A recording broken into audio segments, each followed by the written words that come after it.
Welcome and thank you for attending today's technical assistance webinar. The webinar is presented by Amity Foundation, acting as the third-party administrator for LA County's Justice, Care, and Opportunities Department and the CFCI Care Grants. The CFCI, or Care First Community Investment Grants, are the result of ballot measure J, voted in by LA County residents in 2020. Care First Community Investment Funds are intended to be invested directly into the communities and alternatives to incarceration that address negative outcomes caused by racially driven criminal legal system inequities and long-term economic disinvestment. Today's webinar is being recorded. You do not have to be on camera. Understand that if you are on camera, your image may be captured in the recording. Staying on the webinar represents your consent to being recorded. If you have not already, please be sure to mute yourself. Please note the following legal disclaimer. The material presented does not constitute legal advice and is only intended to provide information. Organizations and individuals should independently verify that any information presented is appropriate or applicable to their situation before acting on it. I'd like to introduce you to today's presenters. My name is Rebecca Gray, and I'm the grant administrator for Amity Foundation. I'm going to go on and pass it over to Michael. Hello, I'm Michael Delaney. I'm the TPA internal auditor, and I've been working on the trust layer compliance for insurance for all the CFCI grants. Thank you, Michael. And Mina, could you introduce yourself? Hi, everyone. My name is Mina Carrion. I am the Training and Technical Assistance Coordinator here at Amity, and I will pass it over to John. Hello, everyone. My name is John Hagan. My title is Director of Financial Projects at Amity Foundation, and Michael will be leading this seminar, but I'll be supporting him. Thank you so much, everyone. So this is your team today. You will all be if you're not already working with Michael, you may. If you're not already working with John, you may. If you haven't worked with Mina yet, you might. And I hope you remember me from the application process. At Amity, we incorporate teachings that center the community before we begin our work. Today, we will use the LA County Land Acknowledgement to recognize the price paid by individuals that has resulted in efforts such as Care First Community Investment. We recognize that we occupy land originally and still inhabited and cared for by the Tongva, Tataviam, Serrano, Kij, and Chumash peoples. We honor and pay respect to their elders and descendants. We acknowledge that settler colonization resulted in the genocide of the First Peoples. This acknowledgement demonstrates our responsibility and commitment to truth, healing, and reconciliation, and to elevating the stories, culture, and community of the original inhabitants of Los Angeles County. All right, everyone, with that, we'll get started. Next slide, please. I will hand it over to Michael. Hello, everyone. Once again, this is the Trust Layer and CFCI Insurance Compliance webinar. As I've already introduced myself, and so is John, we'll be leading this webinar today. Next slide. Okay, so to begin with, in Trust Layer, there are 9 different areas of compliance that must be met for your organization to be in full compliance. So on the screen, you see all 9 listed. Each of these 9 items have subcategories that you'll see on future slides, and we'll go through all of them. Next slide, please. We'll get started with the uploading COIs and endorsements to Trust Layer. So step 1, by the way, near the end of this webinar, I'll do a live demo after I do all these slides. So step 1 is you go to your Trust Layer homepage using your organization's link, and then you'll see below, except you'll see your page. The page you're seeing here is an Amity test page in Trust Layer. So basically, this is the area where you will upload your documents. I want to point out here, there's highlighted in blue, it says non-compliant expiring 1. And to the right, it's grayed out, it says compliant 0. That could be if you have multiple years, like multiple grants within trust layer. In this case, for Amity, we only have 1 grant in this test area. But let's assume you had 2 different grants. You could possibly have 1 grant that's fully compliant. And then under compliant, you would see a number 1, and to the left, you would see non-compliant or expiring. So depending upon which one you click on, you'll see the results for that.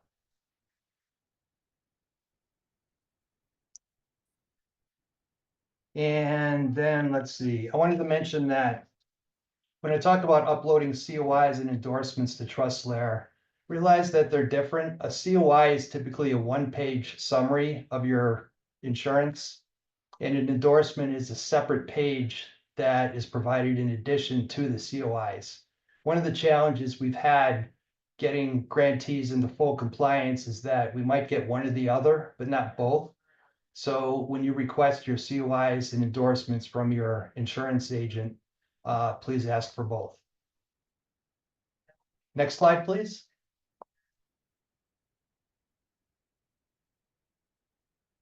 There's 2 sections here. So step 2 is you can either drag and drop documents to the section below to the bottom left, or click on select documents to upload, which is highlighted in blue, and then browse for the document and click. And this is part of what I'll show you in the live demo at the end. But basically, for the drag and drop, you can have an email as an example on your screen, and you can click a document in the email and just drag it over on top of where it says drag and drop documents, and it'll carry it over. If you click on select documents to upload, you'll simply browse for it, and then you have to find it to upload it. And then to the right over here, these are, it says requirements for, and you see CFCI cohort 1, 2, and 3, and each cohort has the program areas next to it. Not all of the grantees will see all of this. You only see the cohorts that you are involved with. Next slide, please. Okay. So as I mentioned, if you click on the drop-down menu under requirements for, you're going to choose the cohort year and program area for your grant. The COIs and endorsements cover all CFCI grants for a grantee. So what that means is if you have insurance documents, COIs or endorsements for a particular grant, and then you're awarded another grant, then the compliance on those documents carries over. Some differences to mention relate to surveys that we issue for each of the cohort years that may result in an override for, say, auto liability insurance. And we'll get to that in a future slide. But the main point here is that all of your insurance documents cover all of your grant years. Next slide, please.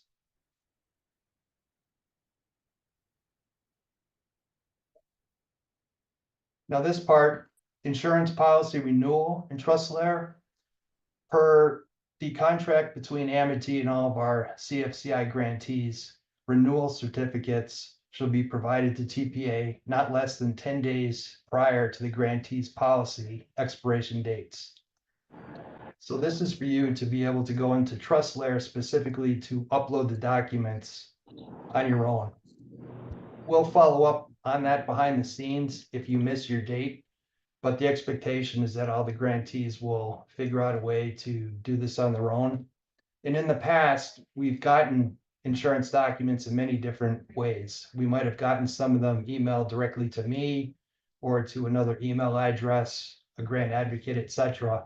We're trying to get grantees or their insurance brokers to upload documents directly to trust layer to avoid duplicate uploads, if you will.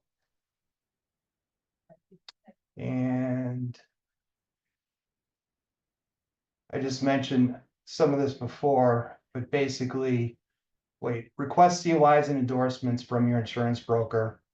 Be sure to have one for Amity and the other for LA County as certificate holders.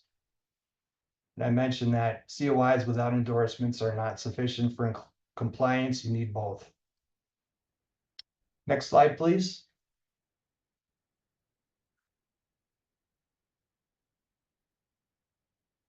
Okay, so of the original 9 areas of insurance that I mentioned at the beginning, this is number 1, commercial general liability.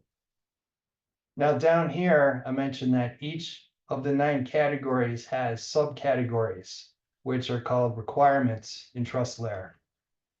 I want to point out that in the case of commercial general liability, the top 4 items, for the first 4 items, are all on the COI itself. That pretty much tells you what the coverage is and the dollar amounts, whereas the bottom 3 are all endorsements. And they say endorsement right in the language. So this, I'm just kind of spelling out how you hear about a COI and endorsements and how it applies to these detailed requirements. And next slide, please. Next one is automobile liability. I wanted to show an example where we've given an override for automobile liability. Some grantees have this, some don't. You've all been given an insurance survey to complete for each of your different grants. And if you do not use an auto in your grant, then we're treating it as not applicable, in which case we issue an override. So the override says whether you have automobile liability or not, it's not applicable for this particular grant. So you've satisfied this requirement. That said, if it is required, I want to mention down here that the first 4 categories are on the COI and the bottom 2 are endorsements, which once again, they say endorsement right in the language. The last thing I want to mention about auto is owned autos only. There are cases where a grantee uses an auto or a vehicle in the performance of their grant, so they need automobile liability insurance. We're not going to give them an override, but if they don't have an owned auto, then we can give them an override for this one line item, which is the 3rd one down. Coverage applies to non-owned autos only. Next slide, please.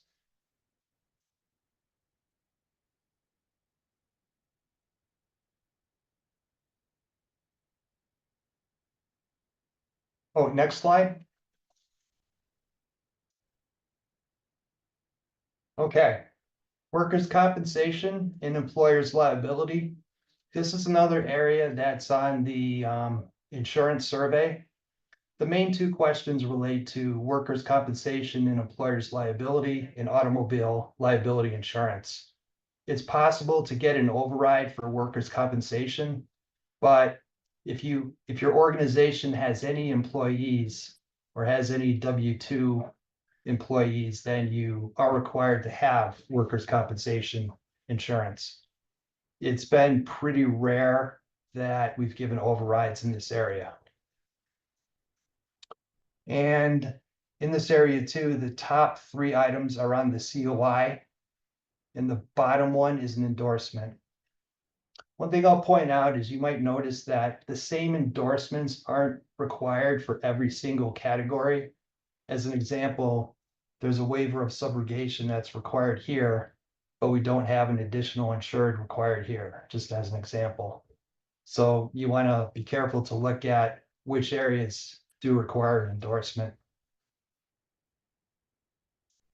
The other thing I wanted to mention is the top item, statutory limits must be present. On the COI itself, there's a box that says something like statutory limits. The box has to be checked. If that box is checked, then this item is satisfied. We've gotten several COIs that don't have that box checked. Therefore, you would see a red X next to statutory limits. So simply checking that box will get you into compliance with that one item. Next slide, please.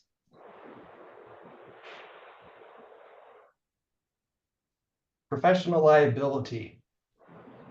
I'll mention here that there are no endorsements required for professional liability. For instance, I believe it was commercial general liability that we started with. They had 7 individual requirements under it, whereas this area has just 2. So these 2 areas are right on the COI itself. Next slide, please. Sexual misconduct. This is similar to professional liability in a sense that there's only 2 sub-requirements. Both of them relate to the amounts, and they'll be in the COI, and there are no endorsements for sexual misconduct. Next slide, please.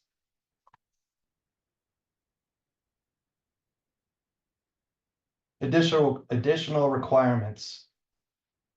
I find that this first item that has a red X, all policies referenced must provide at least 30 days prior written notice of cancellation or coverage change. I find that area with the red X frequently, and I've been asked, well, how do we fix this?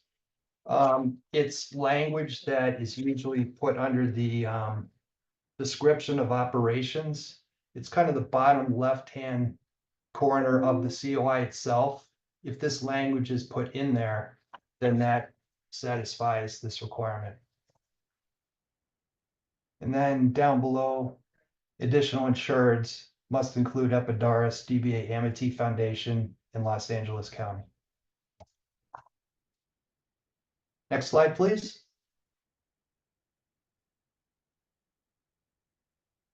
Organization standing. This is to make sure that you're in good standing with the California Secretary of State. You can see that there's a website right on here. So if you copy and paste this into your web browser and look up your organization, that's what we're looking at to see if you're in good standing with the California Secretary of State. If you weren't, then we would let you know, or if you already know, you would have to contact them to get back into good standing. Next slide, please. Number of COIs. This is pretty cut and dry. There must be 2 COIs provided, 1 for each named certificate holder. And on the next slide, we mentioned that that's Amity and LA County. So we'll go, wait, what do I want to say here? So these 2 COIs are provided for each area of insurance. So as an example, if I'm so sorry, Michael, can you please spell out, someone says, what's a COI? So sure. Yeah, thanks. Of course. Yeah, I apologize if I didn't make that clear up front in the seminar. A COI is a certificate of insurance. So a certificate of insurance is kind of a 1-page document that lists the major areas of insurance you have, along with the dollar amounts on them. And again, that's separate from these endorsements. An endorsement would be a separate document that would be in addition to the COI.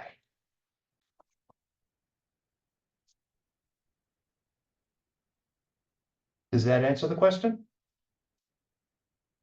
The person who asked it understands, and I'm hopeful that other people do as well. Thank you so much, Michael. It's really easy for us to just, rely on acronyms, and it can get confusing. Thank you. I appreciate the clarification. No, absolutely. That's an excellent question. And believe me, any question we get is good. We want clarity on this topic. All right, so next slide. Okay. So we mentioned we need 2 COIs, which is the certificate of insurance. And the first one has the name that this has to be spelled out exactly on your certificate of insurance the way it's listed here. So instead of just writing Amity Foundation, you need to put Epidaurus, Inc., DBA, Amity Foundation, along with the exact address below. And the second COI for LA County has to be spelled out exactly the way it is on here. So I cut and pasted an example of a certificate holder for Amity, which is Epidaurus DBA Amity, to just show you how the address ties to the requirement above. Now, I'll mention that some grantees have all their insurance bundled together under one insurance company. And in that case, they would have one COI or certificate of insurance. So they would have two versions of it. All the content is identical. The only difference is the certificate holder's name. In cases where there's a certain area of insurance that a grantee might use a different insurance company, such as for automobile liability or workers' compensation and employer's liability, they'll have a separate COI for each of those as well. So when we need two COIs, we need them for each area. So you might have two for auto, two for workers' comp, so on and so forth. And next slide, please. All right. Now we're going to take what we've discussed and do a live TrustLayer demo. So if you bear with me, I'm going to share my screen.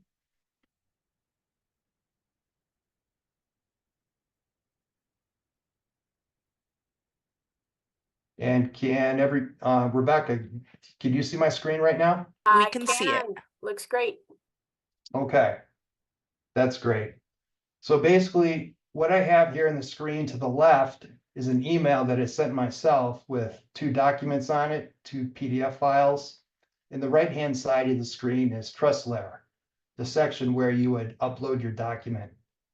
When we give you the TrustLayer link, this is the page that comes up.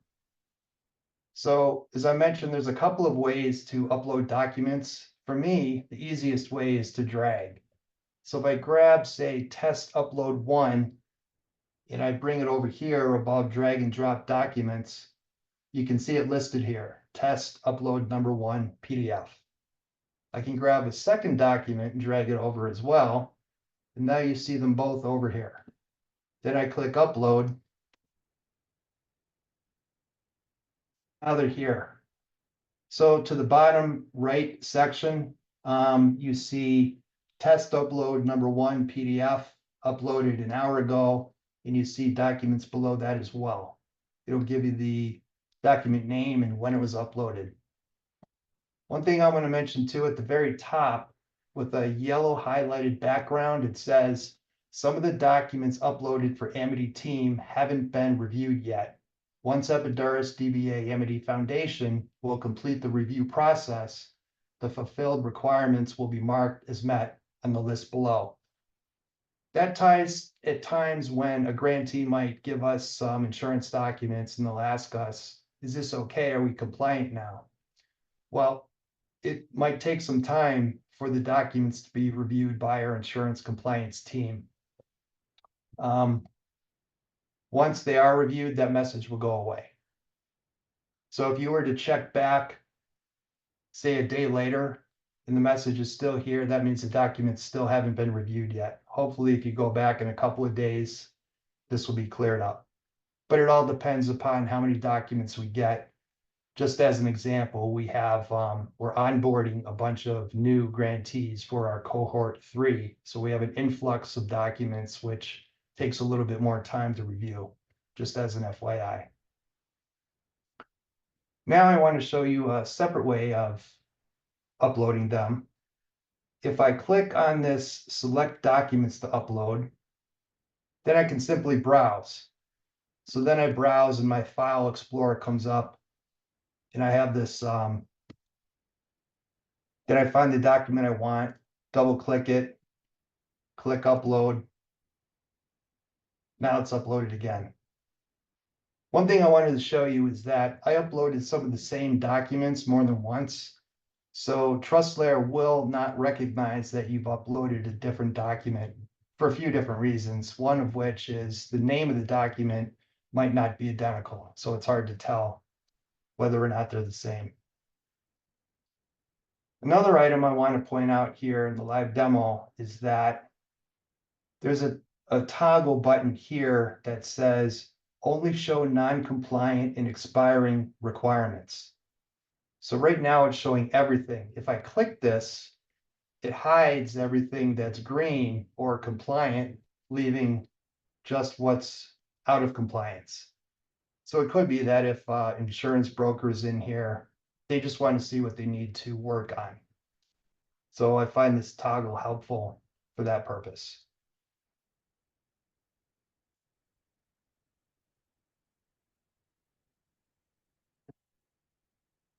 That should do it for the live demo. It's not too hard, but I hope that with this entire presentation, we'll get some questions and maybe even some follow-up down the road to dig into this deeper. Trust Layer does have a lot of features, and the more I use it, the more I learn. So I hope that you find that as well as grantees. Thank you Michael, thank you so much. I know so many people needed this. We do have questions today. The first question I got several versions of was, is this, will we be able to access this recording? Will this information be available?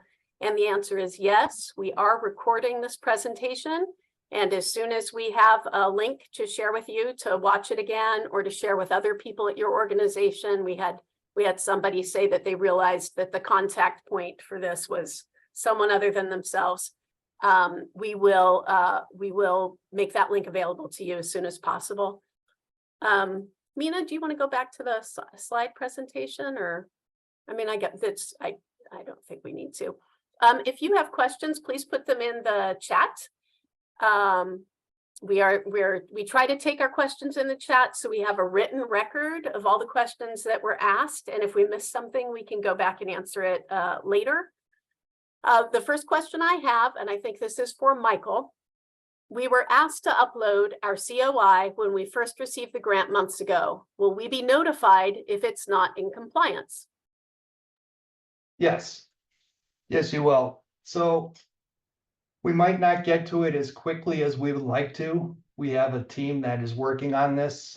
We kind of divvy up the work, but basically, yes, any grantee that uploads a document, if I mentioned before, it takes time for our insurance team to review the documents. Once that happens, we circle back to that and reach out to the grantee to give them specifically what remains outstanding.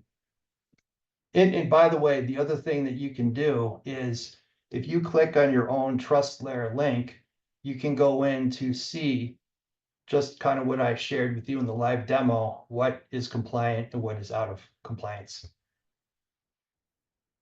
Thanks for that. Another question that I'm getting a lot of that I'm just going to address is there, and actually I'm not going to address it, I'm going to punt it to Mina, because I think that Mina has helped put this resource together.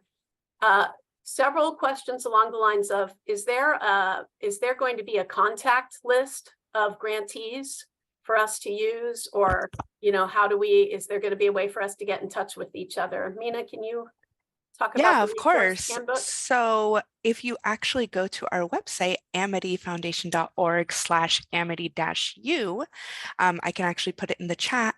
You can see the resource guide for year 1 and year 2. We have not pushed out year 3 because they haven't contracted yet, but when the time comes, we will start collecting information for year 3s. But the resource guide was in the bulletin that was sent out on the 15th of this month. So please look at your emails, ask your grant advocate. If you're not on our email list, let them know so that they can add your email onto that list. I'll drop the website in the chat though, and you can actually see all of our previous webinar recordings on there as well. And we always post our webinars within 1 week after hosting them. Thanks, Rebecca. Thank you so much, Mina. All right, back to our regularly scheduled programming. What is the preferred address for LA County? And I can't remember if we've got it on a previous slide. If we do, maybe we could. I think we've got Epidaurus up for sure. Yeah. Could we? Yeah. So the exact addresses for Epidaurus and LA County are in the presentation, so you can get it. There. And if you click on your Trust Layer link, it'll be on there as well. Mina, are you able to can you go back to the slide just so it's up on the, if people just want to take it down now. Thank you so much. Which one? I'm sorry. Oh, the slide that shows there's Epidaurus. Is there a This one, slide? this one. That one. Oh, Awesome. sorry, they were asking specifically for LA County, so we don't, oh yeah, there it is. So, It's yep, the the County of bottom one. Los Angeles chief, so it's in, so everyone, you know, look at before, above the graphic of certificate holder. County of Los Angeles Chief Executive Office, Risk Management Branch, that's where you're looking, that's where the address would come up. Thanks, everybody. All right, let's see.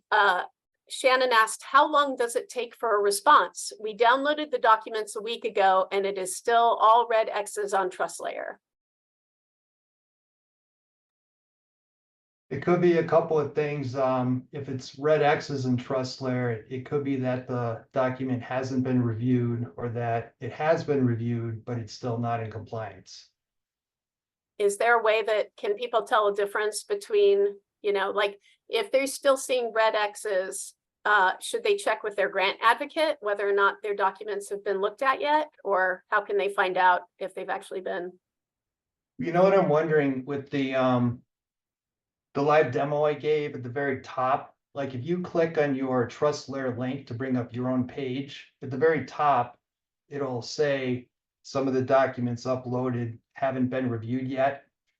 So that would be one way to find out. If you still want to reach out to someone, you could certainly do that too. You could reach out to me, or you can reach out to a grant advocate. So there's a couple of ways to do it. The next question is, the requirements for automobile insurance seem contradictory since they're all listed as, oh, I don't see the rest of this question, since they're all listed as ... only. So which of these do we need with our auto policy? I think the question is, can we clarify what is needed in the automobile insurance policy? Yeah, I wonder if, Mina, would it be okay if you went back to that slide, the automobile liability slide? And John, I may need your help with this one to try to talk through it. But basically, I think I understand what's being said because I wondered about this too. In other words, if you look at the second item down, it says coverage applies to owned autos only, and below it, it says non-owned autos only. So the question I've gotten before, well, which is it? You can't have both. It might be misworded, but basically you need the coverage for any owned autos you have, non-owned autos or hired autos. I think the word only is what throws it off. But as I mentioned, that if you have automobile liability insurance and you use an auto in the grant, but you don't own your own auto, then we've been giving an override for this second item down, which says owned autos only. I hope that clarifies it a little bit. Another question is, how do we access trust layer for our organization? Where do we go? How do we do it? So there's an automatic email, like a mass email that has gone out from time to time to all the grantees that have the link in there. So that's one way to do it. Another way to get the link is to contact me. I could give you that link. I believe the grant advocates could do that as well. But all these automatic emails from TrustLayer do have the link in there. So once you have that link, I would encourage you to save it in a place where you can get to it fairly easily. Yeah, I was also going to just direct to the grant advocate. If you've missed these emails, if you can't find them, if you can't find the link, you can always reach out to your grant advocate and ask for them to resend that information to you or to get it to you. Joelle, we are also struggling to achieve the waiver of subrogation for our workers' comp policy as we don't know the answers to the questions that they ask. Who do we reach out to at Amity to help us with these issues, since these are specialty questions that our advocate can't be expected to know the answers to? I mean, I would encourage you to try your advocate, like if your advocate doesn't know, to then upgrade it. But I'm sorry, go ahead, Michael. Sorry, I've talked to like 5 people at Amity already and haven't gotten the answers. So that's why I'm asking. Totally fair. Sure. Yeah, in fact, there's one slide we didn't really get to. It's probably at the very bottom for additional resources. Could we go to that slide, Mina? Because on that particular slide, there's some resources that I think Joelle is looking for. And I'll point them out. There we go. Okay. So specifically, there's a contact at the very bottom, which is Heffernan broker Steve Williams. He can be contacted for general assistance with insurance requirements, which might relate to what Joelle is saying. And there's a couple of other contacts that we have for insurance coverage placement at a couple of different organizations, Heffernan and Charity One. They can help you with questions. I think they're more geared to help you get a quote for coverage placement. But to answer your question, these are people that are outside of Amity that have insurance knowledge that can probably help answer your question. Thank you, Michael. Sure. From Beth Ryan, it shows that we are not in compliance with our auto coverage, but we do not use autos for this grant. Who can we speak to see if we can get the auto non-compliance sections overridden? So I guess there's an insurance survey that we sent out for all the grants. And if that's the case, maybe you didn't return the survey to us. Maybe the best way to address this would be to reach out to your grant advocate, and maybe through both me and your grant advocate, we can determine, one, if you did take the survey, and if you did, then the survey results would result in the override for auto.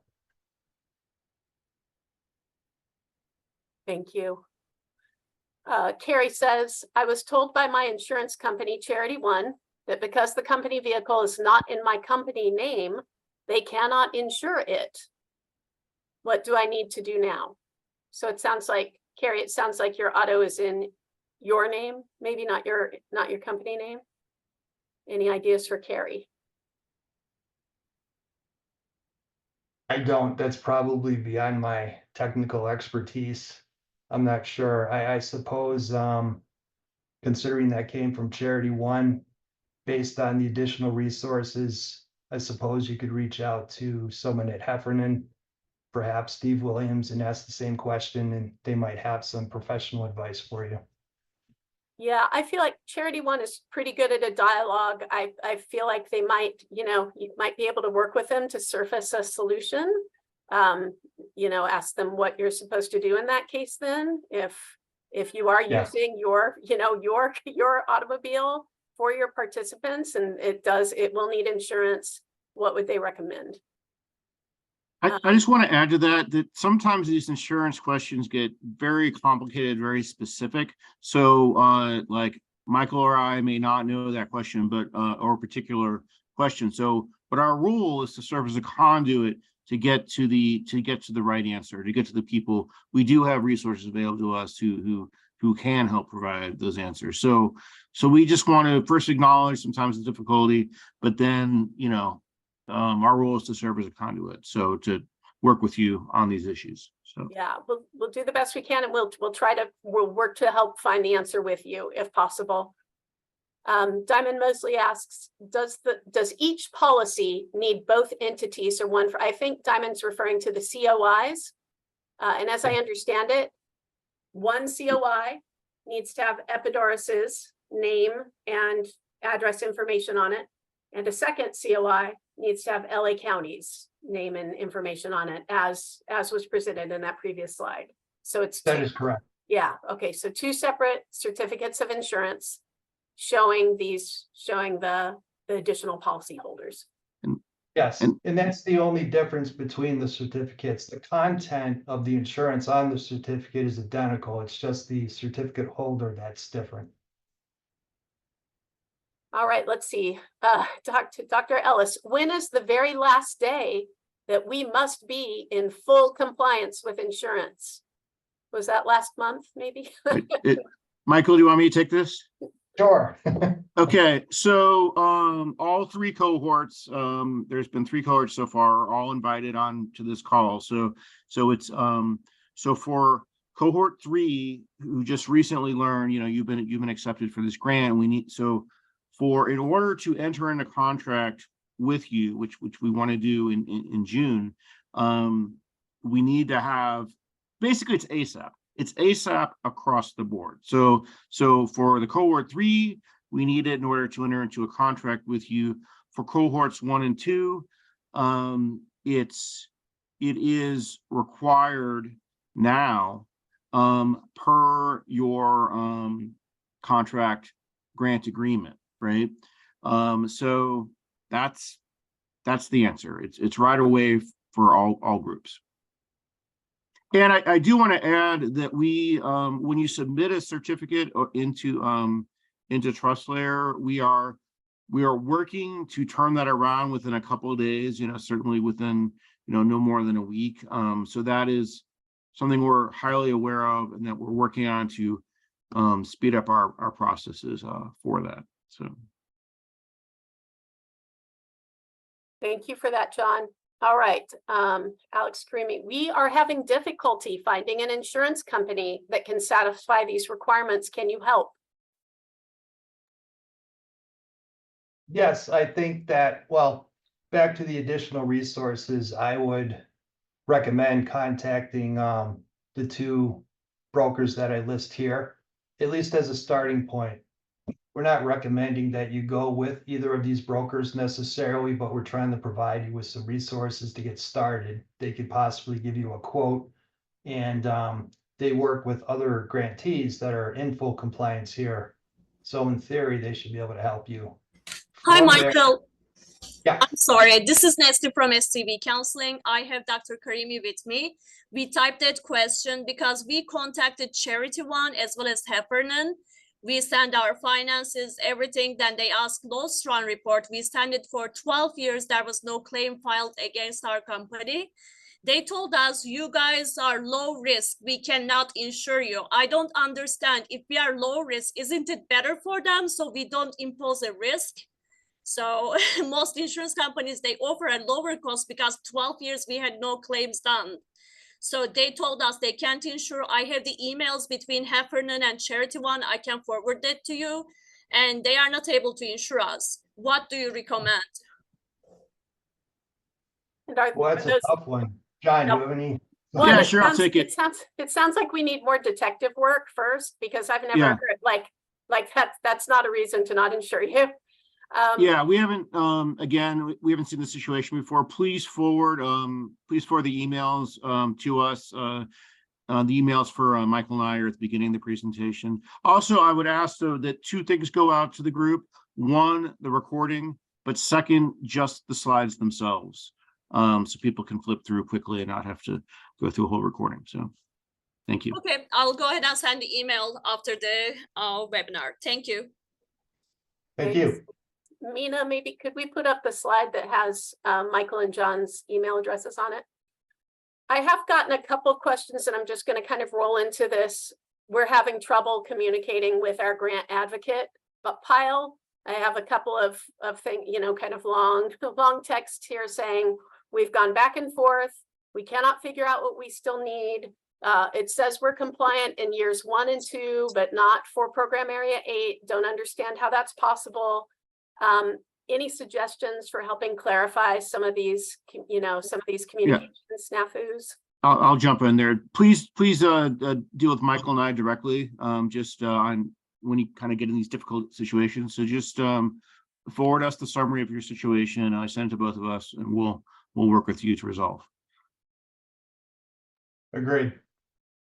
Along with this, so again, if you can reach out to Michael and John directly, this will solve this next issue. But I do have a question that is, what is the turnaround time for a grant advocate to get back to us? And I'm imagine we have a policy for that. I don't know if there's someone on here who can answer that question. No. Well, That would be Joanne? 48 hours. Yeah, that sounds right. nice. Yeah, they should get back to, I didn't want to throw it out there without hearing some, but yeah, 48, they should get back to you within 48 hours. And if there, sorry, this is Joanne. If there is an issue with that, please reach out to myself and Carol directly. Thank you. Okay, Alex Lamb, are we able to allocate the documents we upload to each section? Or do we just need to make sure everything is named properly and upload everything at once? Michael, what do you recommend there? If you upload all the documents that you need, is this a case where they have more than one grant, is what you're saying? It sounds like they're wondering if per category, for Right. instance, they can open up a folder for auto insurance and drop their Yeah. auto insurance document in, and then they go to We, professional we liability. do the sorting. We do the sorting. So You You do get the us the sorting. documents, we'll do the sorting. Is that right, Michael? Yeah. Yeah, so it's Yeah. kind of like upload what you have. all And of if they, them.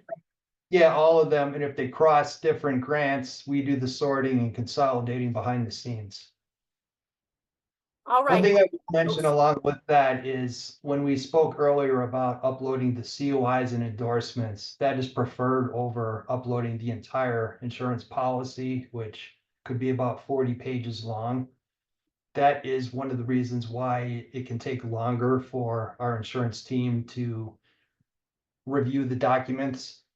So I'm just throwing that out there as well. Thank you, Michael. Here's a burning question. What if our organization name is incorrect on trust layer? What if we've been entered incorrectly? Can someone correct the name? We certainly can. Please search Certainly Michael can. and I. Yeah, thank you. Yeah. So email one of these two guys and ask for the correction, Brittany Or Walker. both of us. Yes, or both of you. Saving all kids. Is it okay if my professional liability insurance and my sexual misconduct insurance is bundled into one policy? This might be, I don't know if this is within our scope, our area of expertise. No, that's fine. Yeah, I That's fine. think that's, yeah, it's Yeah. okay for, I mean, if the insurance company says you're covered in both categories with one policy, that sounds right. Correct. Yep. Rich with attitude. I have uploaded 2 different quotes. How can I fix that? So want to remove the incorrect one and keep the correct one. Can you? Michael, should I just take this? So Yeah, go ahead. It's you know, I actually I don't know of a way to delete. We'll just review and well, here's the thing. First of all, we like quotes. That's a step to get you on the way, but a quote will actually not get you into compliance. Only certificates of insurance plus endorsements as needed will get you into compliance. So anyway, don't worry about the multiple quotes. We're glad you put it up there, but don't worry about deleting the old version. So Yeah, so again, just to be clear, getting the quote is like, that's for you. That is for you to figure out how much this is going to cost, right? But you're not in compliance until you are insured. So get quotes, get quotes, see if you can find the best price for the insurance that you need for this grant. But the quote is not the end product. The end product is you are insured and can serve participants as an insured organization. Rich with attitude, I see that, yeah, that Rich with attitude, if you are having trouble with a down payment to your insurance, you cannot get your certificate of insurance until you pay. If you're having trouble with that, sorry, Michael, and I see Michael and John nodding, they talk to their grant advocate first, is that right? Because we can help you with that, but you need to let your grant advocate know you can't. I'll step in. Oh, I'll step in, Rebecca. thanks, Joanne. So yes, so the first step is to communicate that with your grant advocate. Your grant advocate will then forward that information to Carol and myself. Part of that process is before we can make any down payments, we need to make sure that all other elements have been collected and approved. That means revised scope of work and budget have been submitted and have been approved. Also ACH and W-9 forms have also been collected. So we do need all elements for contracting. We will then have you sign the contract and then we will make that down payment for your insurance. We also, when we're looking at that, so if you are asking only for the down payment, let's say on just your workers' comp insurance, we will ask you for proof of all other coverages because we do need to make sure that you have all the correct coverages you need to go to contract before we do make that first down payment. So I just wanted to give that information out. We do have a list of all of our awardees that do need assistance with the down payment. And we are making sure that all of those elements have been collected and are approved. Thank you so much, Joanne. Saving All Kids. If my policy start date is July 1st, 2024, will that keep me from having it considered approved? Will that keep me from receiving funding by, is a July 1st, 2024 start date okay for insurance? Is that compliant? Yes. Yes. Yes. Just an FYI, I know that it will say a July 1st effective date. It might still show out of compliance because it's not effective until July 1st, but just rest assured that as soon as July 1st comes around, it will light up green. And we noticed that today. We're working to remedy that as well. We just noticed that. I just noticed that today. So, yeah.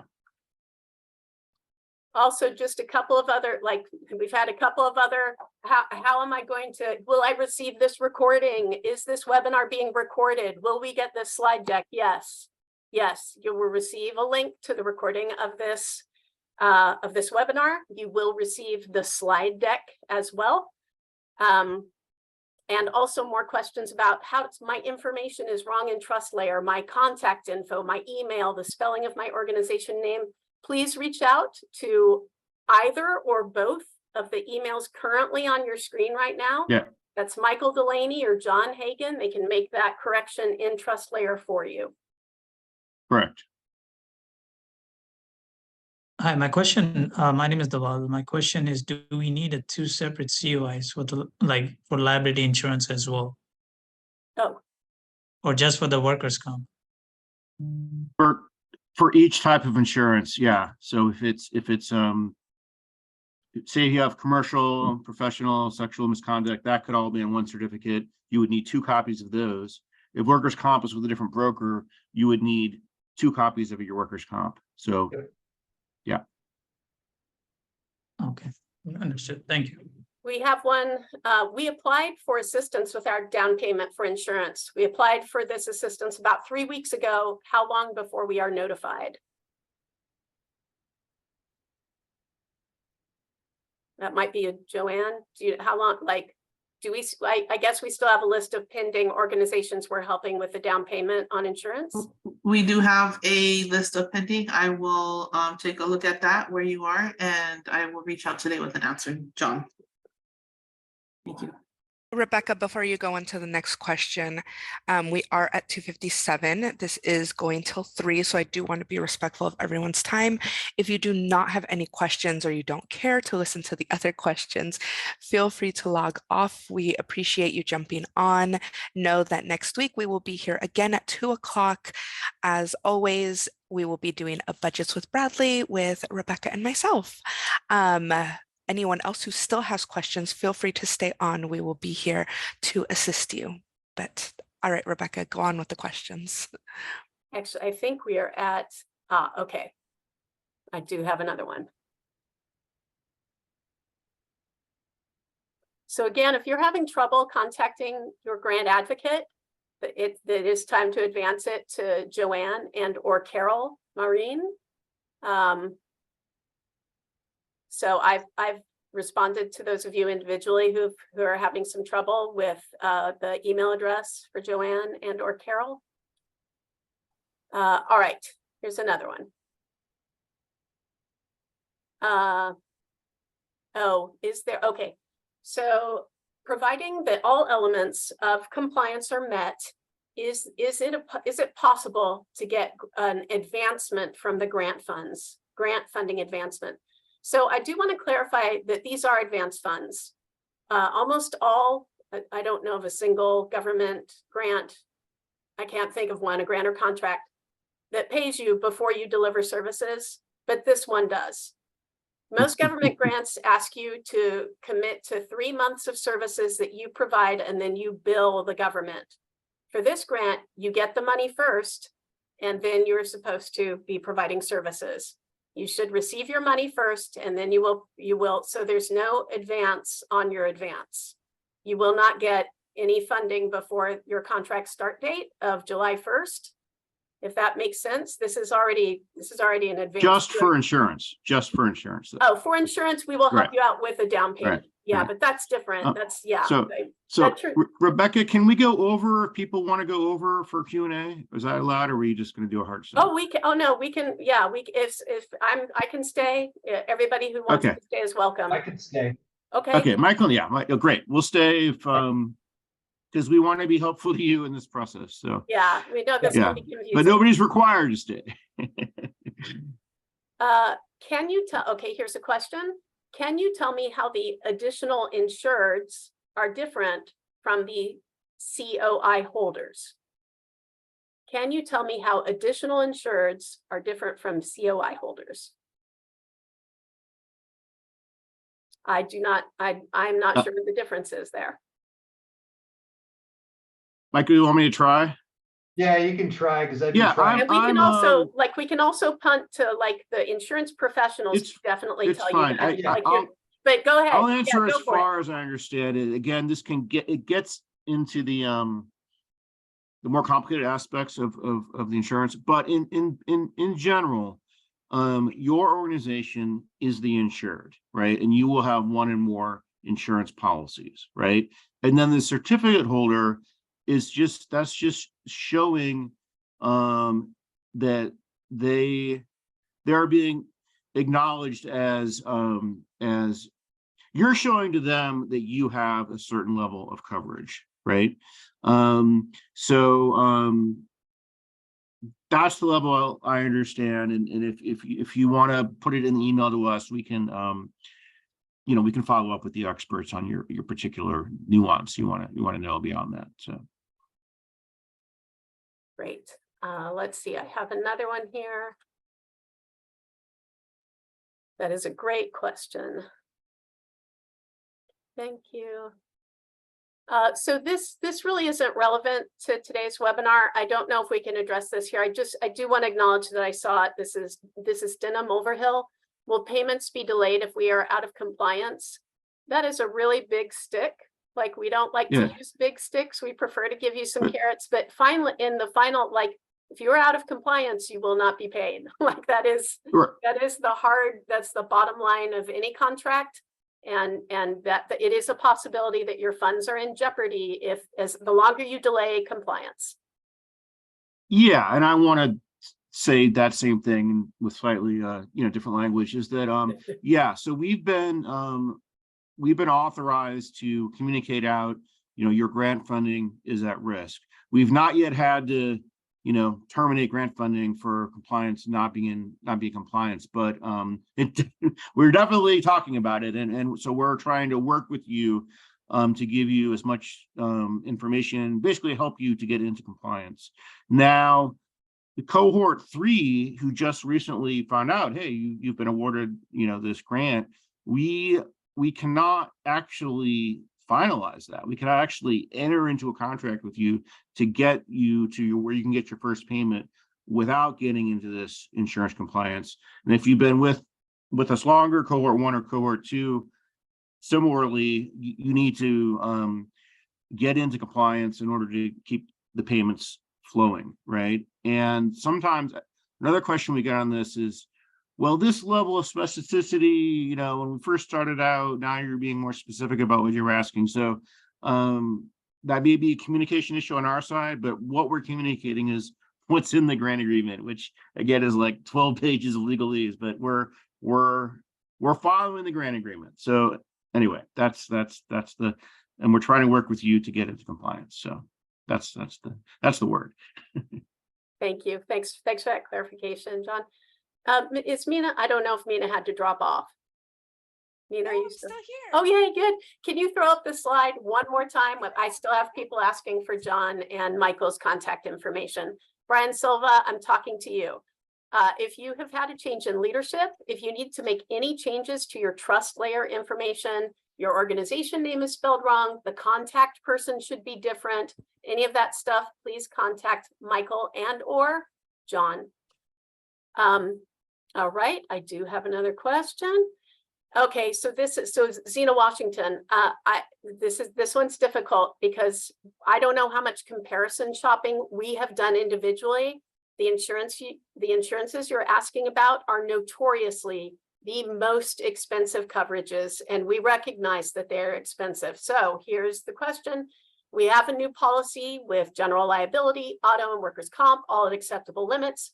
Our new broker told us it would cost an additional $3,000 to $5,000 to add sexual misconduct. Is that reasonable? We have 3 team members. So I mean, again, I know it is the most expensive, and it is expensive because people bring these suits all the time. It is expensive. Does anybody have a price? I don't have a price range for that though. I'm not sure what a reasonable. Does anybody else know? I'm not, yeah, I do not at this time have, I don't know enough right now to respond. Are there to any, that. do we have any participants? Are there Yeah, any I can yeah, go ahead. quickly comment on that. Yeah. Because I remember in the last webinar when the Charity One gave the, the webinar about getting that, they did say specifically that policy can cost anywhere from, 3,000 to 5,000. So I do think that's not uncommon for it to cost that much. I do, from our experience, when I reached out to our current, broker, they literally try to charge us 6,000 for just that policy, just to add it on. And so after, I'm actually in the same situation that they are. When I added all those things, they try to charge us 10,000 with a $4,000 down payment. Wow. I was reaching out to Charity One, and I understand they're super busy, so it took a couple weeks for them to get back to me. But when they did get back, I was able to connect with Phil, and he quoted me all the exact same things for 4,000 Altogether, not altogether. 10,000 And plus so what he 4,000, told but me 4,000 was altogether. Okay. Yeah, but if you individually get that policy, it can literally cost 3,000 to 6,000 on its own. It is the most expensive. Yeah. What he was telling me is that he noticed that the current quote I had, that she had reached out to different brokers for each one. And he's saying that if I got it all into one comprehensive policy, it significantly reduces the cost. So that is just one insight I have from my experience. That's very helpful. Very helpful. And Alex, your question is next on my list. Oh, did that help? Was that helpful, Ms. Washington, Mr. Washington? Maybe not on anymore. That question was asked right at 3. Once all the, sorry, go ahead. Was helpful. Go ahead, Dr. Ellis. Hi, thank you so much. So kind of similar to the question that was just asked. We did speak with the insurance company, and they said that it is definitely cheaper, but there was not, I think it requires like $1 million for the sexual misconduct, but they didn't, a lot of the insurance places I've talked to don't go up that high. So, but it has to be that. Right. Just wanted to double check. Yeah, that is the county requirement. And we do, that's right. It does have to be $1 million. Okay. Christopher Boyd, your hand is raised. Go ahead. Yeah, thank you. I just wanted to just add, so we just received confirmation from Trustly that we are compliant with everything, and that was through Charity One.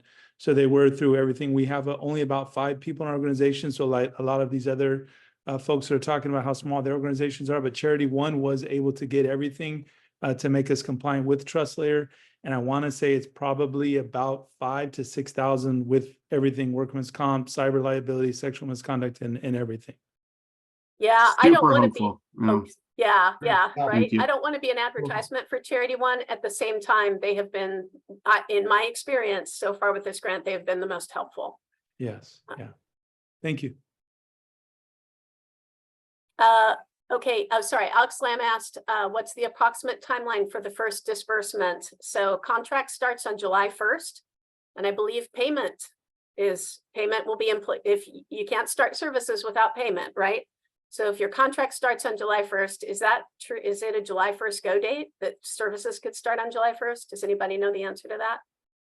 No. I have the answer. Thank you, Joanne. Rebecca. So if your contract is signed and ready to go by July 1st, you can start services against the grant.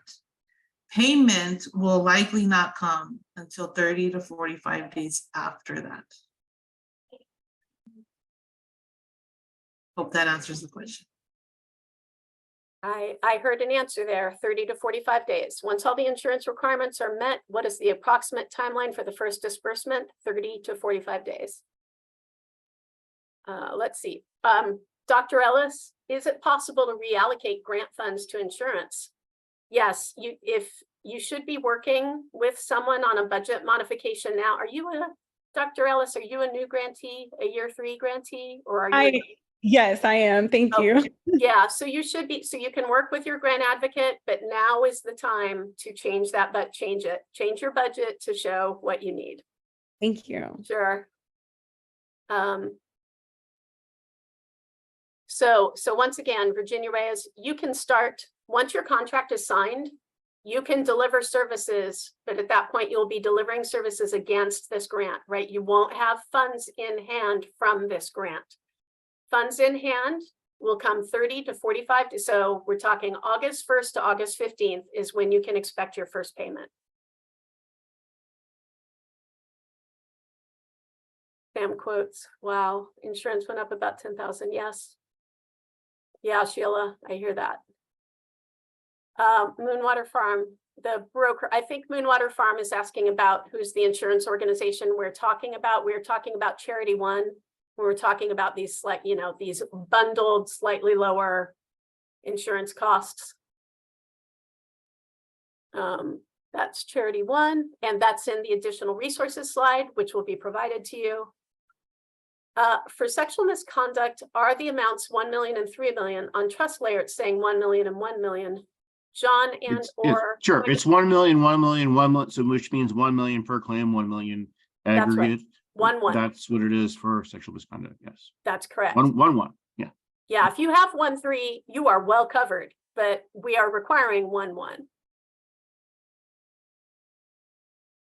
If you paid money out of pocket to get the insurance. Okay. This is interesting.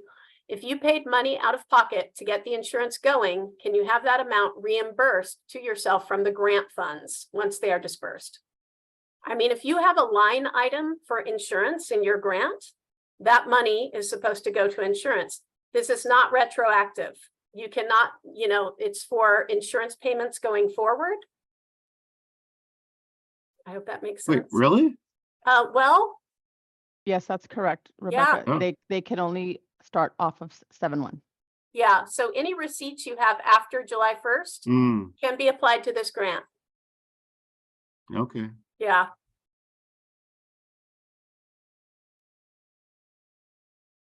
First payment for the entire amount of year 1. No, payments are quarterly. Alex Lamb, payments are quarterly. So you'll get 3 months at a time, starting August 1st through August 15th. Moses, please email John and/or Michael and ask. I'm almost certain the answer will be yes. They will help you with that.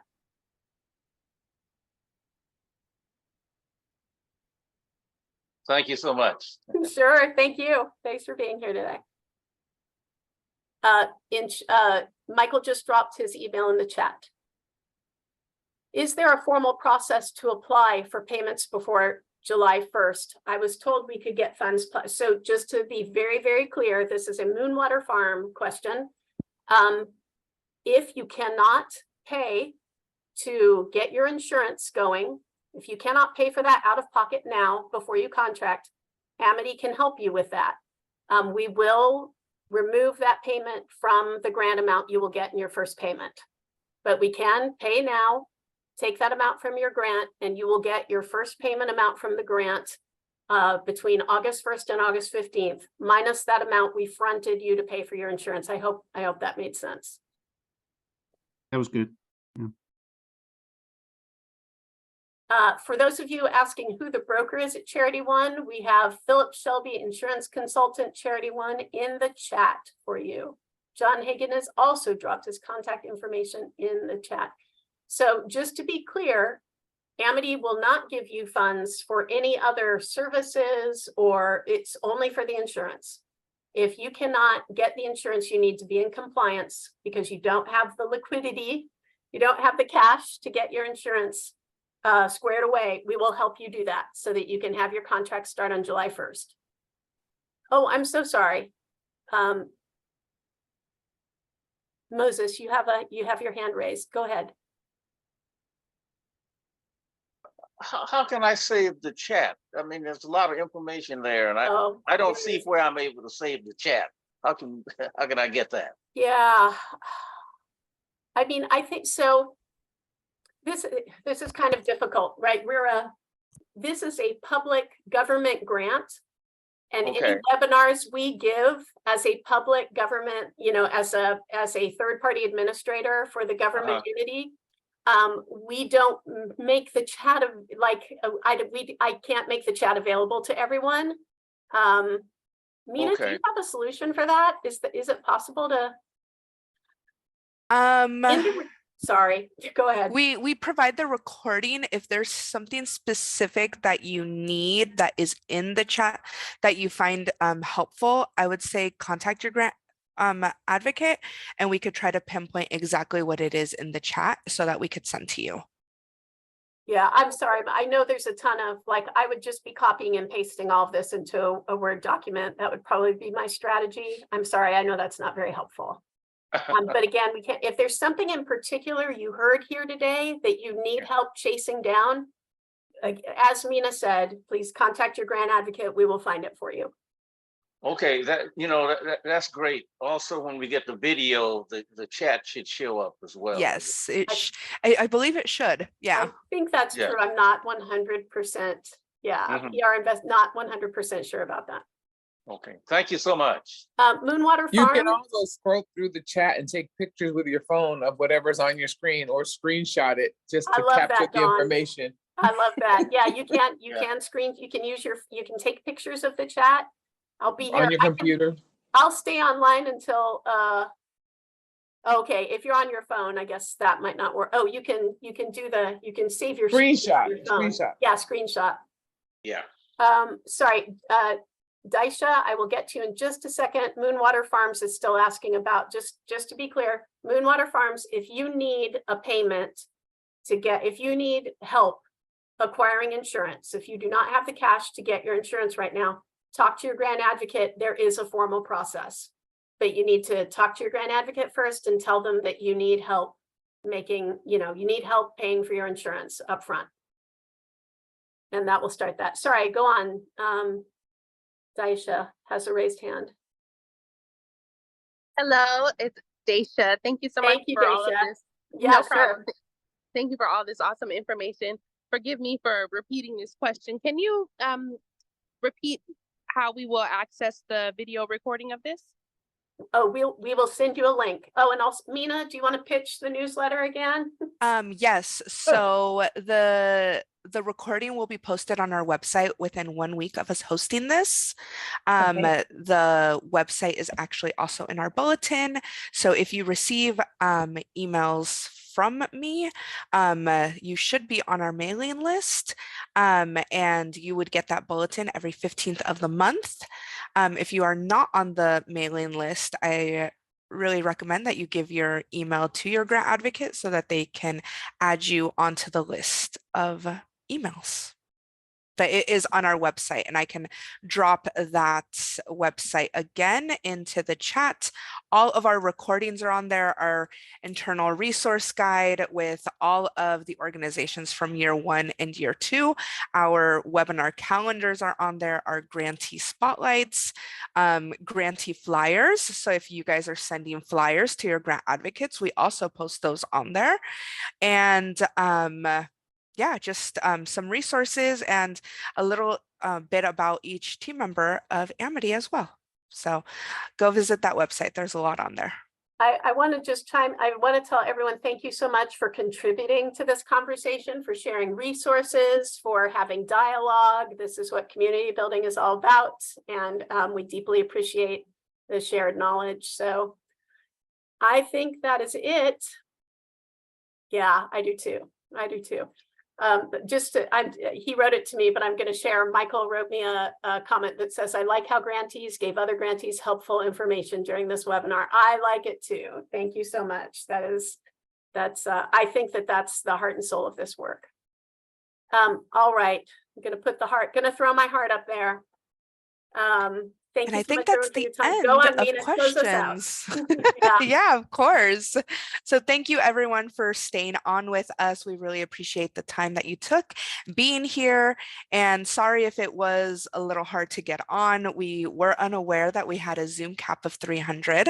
But yes, thank you so much. Again, next week we will be here again at Wednesday, 2 p.m. We'll have a Budgets with Bradley. So if you have any last minute budget questions for that quarterly reporting or for contracting, anything, jump on and ask away. All right. Have a great night, everyone. Bye. Thank you. Bye-bye.